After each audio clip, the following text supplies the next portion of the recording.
Hi. Uh, Payday 3 is announced. Just a few months away. Woohoo! I am so happy with this information. Anyways, I'm not here to stretch the 30-second reveal trailer and the Steam Community Hub for Payday 3 for 10 minutes. You can check those on your own accord. I am here to talk about my wishes and my concerns. I have to get this out of my systems because it keeps me up at night, so here it goes. I'm not scripting this video, by the way, because I want to come off as sincere and honest as I can. I took a shower and made myself an apple tea with cinnamon and honey.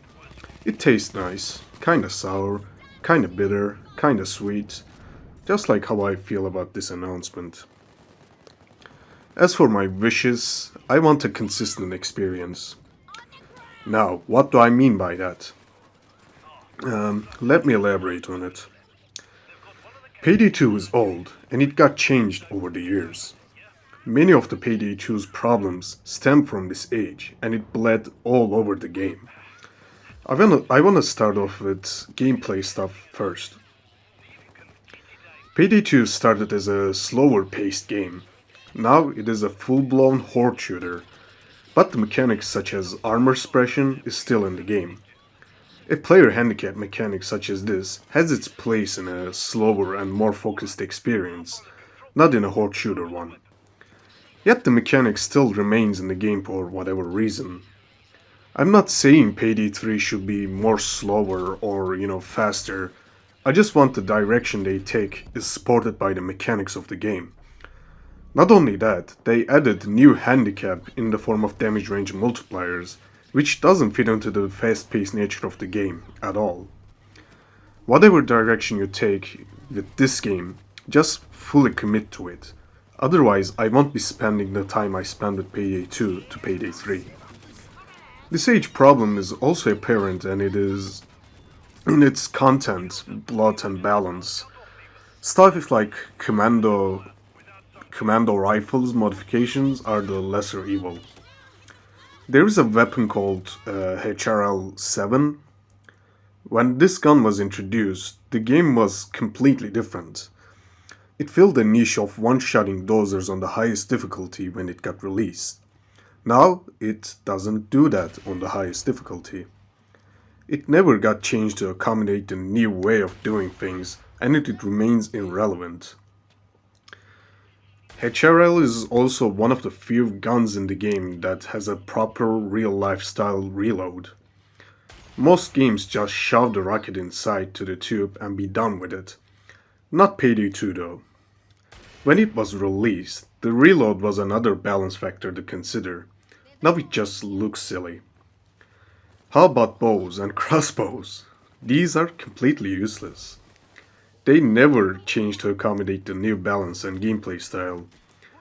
I just don't want this inconsistency of the Payday 3's arsenal and gameplay. Perk deck balancing is atrocious because if it's also an age problem, stuff like Yakuza never got updated. But I don't want to dwell on this and blow out the video. Just commit to a gameplay style and make it so that everything else supports that gameplay style you choose, whatever that might be. There are inconsistencies when it comes to the quality of content. This is how Spec Ops SMG looks. This is how a new gun looks. This is what Zidane told me about my car 4 setup. I'm gonna put that on the screen too. But this is caused more than the game's age than anything. But so I don't want to complain too much about this one. What I really want to complain about is the current tone. When you open up the game, you are greeted with one of these few entrance cinematics. They all look this super serious crime thingy. Once you get past that, there's a guy wearing a pink bunny hoodie holding something like a pink minigun.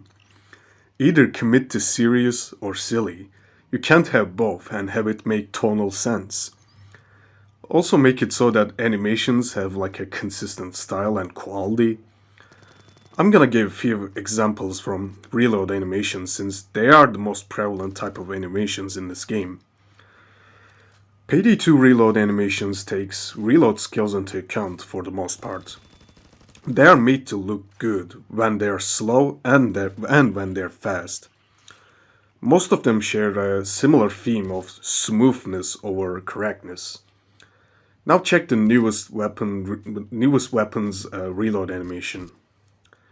Admittedly, it's not a bad animation, but it looks more like a military bro reload than a Payday 2 one. It clashes with the rest of the Arsenal's animation style when it comes to style, and it looks jarring when used with aggressive reload. Commit to a consistent style and roll with that. Either smoothness or this military bro thingy, just don't have both. This gap in quality has also infected the game's map pool. Some maps have micro, even macro destruction.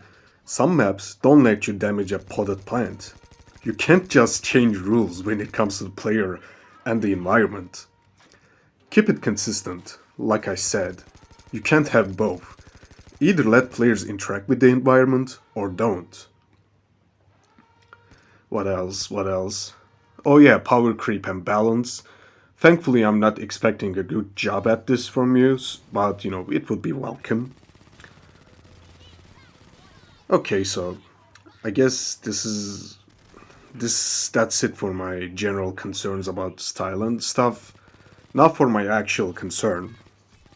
Payday 3's Steam page has a RPG tag bolted onto it. It is true that both Payday the Heist and Payday 2 has RPG elements, but they are more of a sandbox design. What do I mean by that? Well, let's look at Amcar. Amcar deals the same damage regardless if you are level 0 or level 100. Only consistent damage ups you get are perk deck bonuses, which are negligible in 99% of the cases. If you have a design similar to something like Vermintide 2, where your hero level artificially adjusts your damage and abilities, don't bother releasing the game. Keep it as a sandbox design like the previous two games.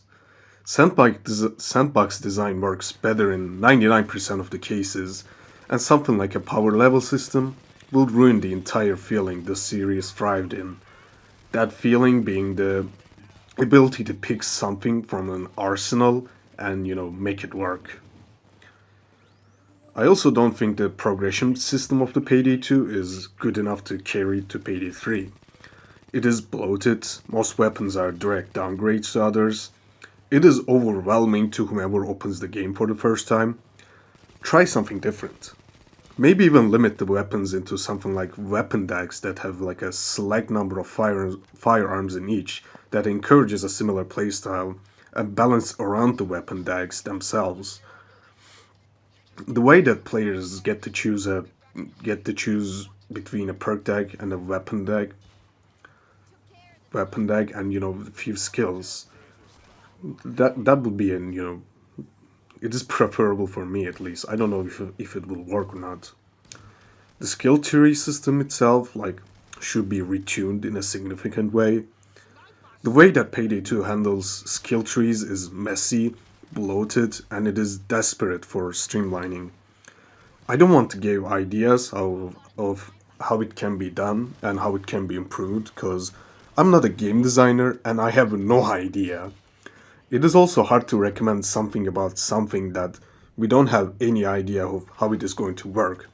It is only a 30 seconds of reveal trailer after all. But I just know that the current way wouldn't be appreciated in Payday 3. Avoid this complexity that is caused by the bloat of the content. In fact, try to avoid bloat even as the time goes by. We never needed 200 fucking weapons in this game, and all it did is just to add bloat that no one cares for. Improve maps and add more resources that players can utilize in the Payday 2's current stealth formula. Payday 2 stealth is unique and well made. You just have to add more systems and tools in the player's arsenal that commits to this resource management and aspects of the current system. Something like, a throwable coin that you have set charges of and can't regenerate or pick it up would be, fit this system like a glove. It would also, add like more options for stealth players with the, because they can distract guards whenever they choose with, a set number of times. Just expand on this system instead of, replacing it with something else. Maybe also combine the perk deck abilities into one and just let people choose what ability they want from a perk deck. I'm gonna give an example with Armor and Socio. They are similar but not quite. Like, you can combine these both perk decks cards and just let people choose from either of these two decks and do it that way. Just a food for thought, but this idea has been bouncing around my head for 2 years, so I have to mention it, otherwise I will die from the inability of coping. Also, slow down on the DLC. Deep Rock Galactic is nearly 4 years old, and it has the quarter of the DLC that Payday 2 had when it was 4 years old. The RGA also doesn't lock gameplay behind the DLC, yet I bought every single one of them just to support their efforts. If someone likes the game, DLC doesn't need to lock gameplay behind a paywall. Some moderation on stuff to put paywall on it would be, appreciated.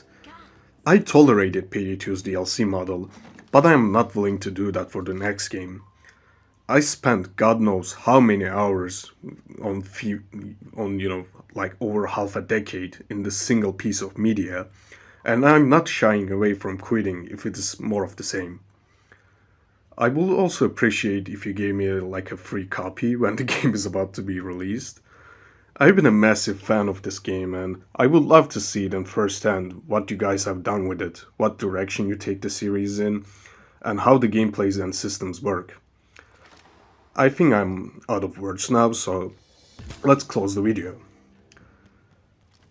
What's the point of this video? There is none. I'm just a no-name on the internet with a strange passion for a niche game. And I'd rather scream something into air and hope the next big thing is something that I would enjoy instead of just waiting. Okay, the video is done now. Bye bye.